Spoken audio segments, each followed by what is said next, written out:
So if you're a person that's dealing with a bunch of symptoms, anxiety, OCD, looping thoughts, gut issues, right? If you're dealing with ulcerative colitis, gut issues like diverticulitis, IBS, food sensitivities, right? I could only eat 2 safe foods for the longest time, and a countless amount of other physical symptoms, right?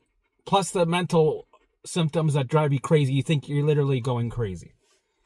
So, congratulations, you find the mind-body space, you start doing the work. Okay, great. That is massive, right? And if you haven't found the mind-body space, you came to the right place.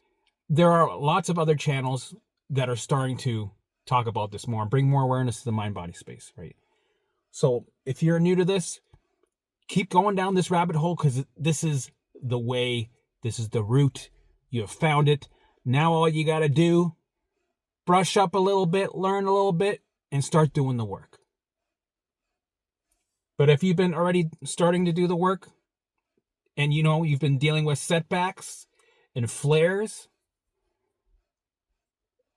that they're hell. They suck. It could be one of those things where they're so intense when you get a setback that you think that you're broken, there's something wrong with you, and that it's not mind-body. Every time you have a setback, it's very intense, right? If you're sending the right responses and doing the right methods, it usually passes, and then it comes back. And guess what? This is where the doubt loves to pounce on this. So the doubt comes in and says, "No, who are you kidding? This is something serious. No, this has got to be the motherfucker gene. Your mitochondria is screwed up. You got a brain injury or some sort. Maybe your heart is screwed up. Maybe you got dementia or ALS or MS or DLF 0.5, right? Square root to the doubt thrives in the setbacks, right? Because you question yourself. You think, am I on the right route? I've been doing this work for a year, and I swear it's gotten worse. I've been doing the work for 2 years, and it feels like my setbacks are more crazy, and I got new symptoms now. What the hell's that all about? This happened to me right along the way, the first year, second year, right up to the third year. 2.5 years into this journey, and I was still questioning everything. But I did see the patterns, and I did surround myself with the people that got to the other side, and they experienced the same thing. So I'm grateful for those people, because if I didn't have them, or the community,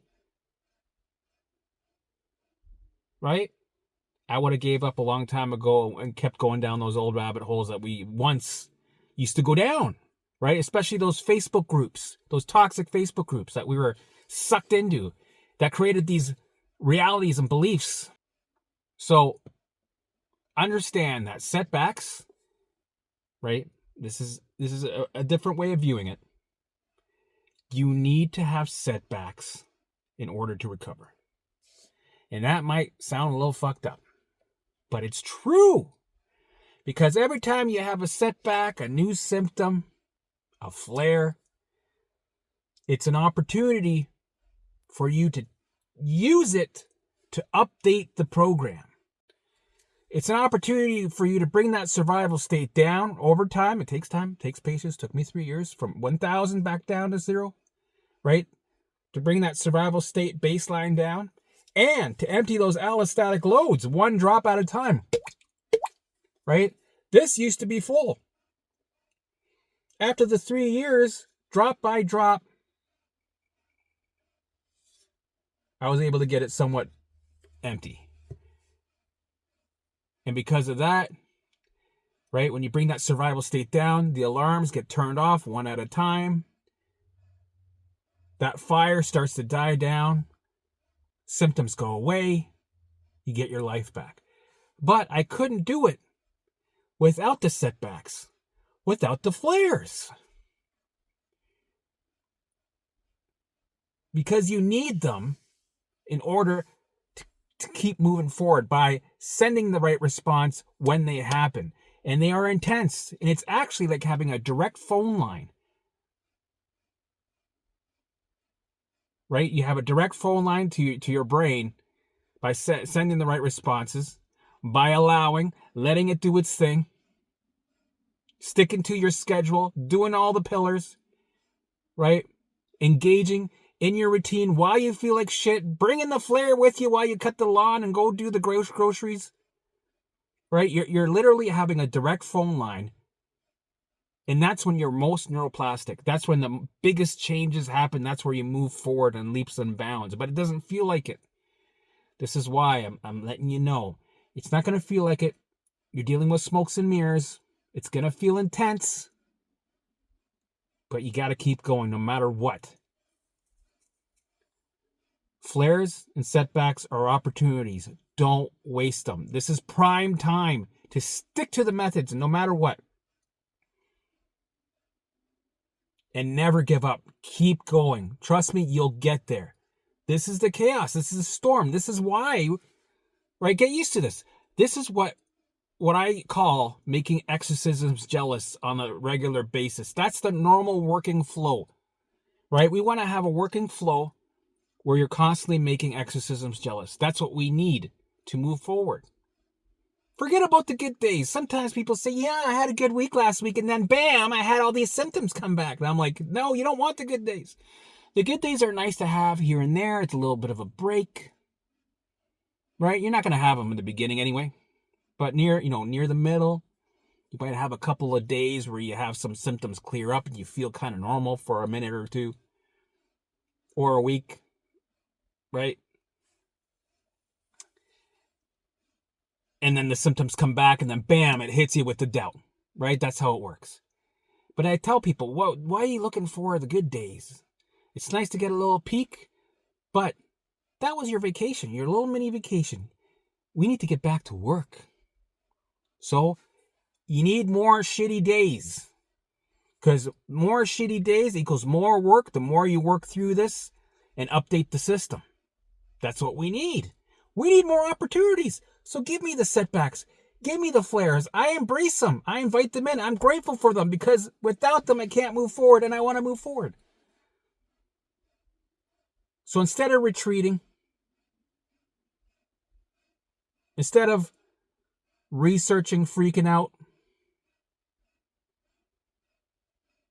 avoiding, self-soothing, taking a couple days off while it passes, no, double down. It's prime time. This is when it matters. This, when you have that setback or that flare, is when it matters. So in the beginning of this journey, right, there's certain times where you need to keep your coping mechanisms, right? And there's times where you might not be ready to maybe drag out the flares, like food sensitivities, right? With food sensitivities, I had to wait 1.5 years before I started to train on my foods. So in the meantime, I avoided foods.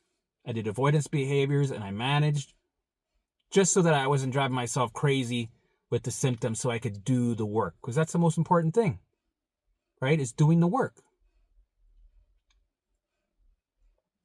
But eventually, right, even with food, I started working on the training with the food after 1.5 years, right? I was at a place where my flares and my reactions weren't as severe. Instead of me having a crazy food reaction that lasted 2 to 3 weeks at a time, instead they only lasted 2 to 3 days. And this was when I was able to drag out my flares and not retreat to my safe foods, right?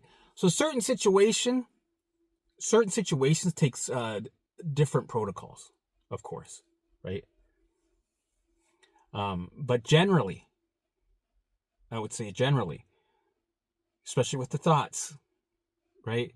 If you're having a hard day, which is every day for me, it was 24/7, stick to the routine, keep doing the work, because that's when it counts. And this is where you take advantage of the setbacks, right? And they help update the system and move you forward in leaps and bounds. Hope that gives a little bit of clarity to why you want setbacks. I know it might sound counterintuitive, but it's true. That's how you work through it, right? You allow, you let it do its thing, you engage in your routine. Please like, share, and subscribe. And please get out there and get uncomfortable, right? That's the goal. You got to get uncomfortable, get used to it. This is the journey.